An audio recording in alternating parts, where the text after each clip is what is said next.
Vitamin D is literally nothing short of a miracle. It's a God-given miracle. It's a part of the natural plan.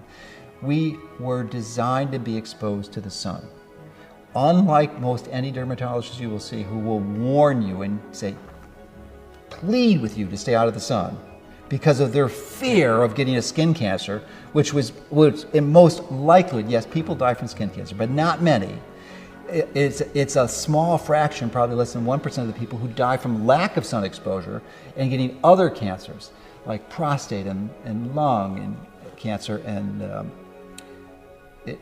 all these other malignancies, so breast cancers. So the vitamin D, we did not understand or appreciate its full value until this century. Last century, we didn't know. We just knew that it was available and was primarily thought to treat bone diseases like rickets and osteomalacia. But in the late 1990s, the commercial labs became available to actually measure this. So they were able to do studies and they found out, oh my gosh, 95% of people don't have ideal levels of vitamin D.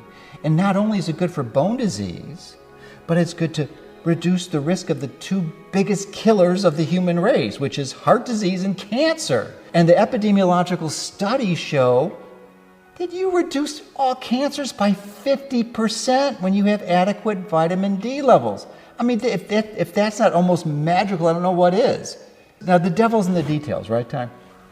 So the danger that we could have is say, okay, let's just swallow this vitamin D and get our vitamin D levels up. And that is one way you can do it. And in many cases, it's the only way you have, the only practical option. But that's not the ideal way. The ideal way is to follow the natural pattern, which is to go outside with very little clothing. And so obviously you're going to have to be in a very moderate climate, usually subtropical or tropical, at least in the winter, and have the sun shine on your skin, because the sun converts a cholesterol precursor to vitamin D, and then vitamin D gets transferred and converted in your body to active metabolites, where it does its magic. And it affects literally 10% of our genomes. It's called an epigenetic influencer, so it optimizes 10% of our genes. Vitamin D is one of the most profound epigenetic influencers of the genetic code. There's several types of ultraviolet radiation. There's 3 types, UVA, B, and C. C hardly comes down because it's usually filtered from the atmosphere.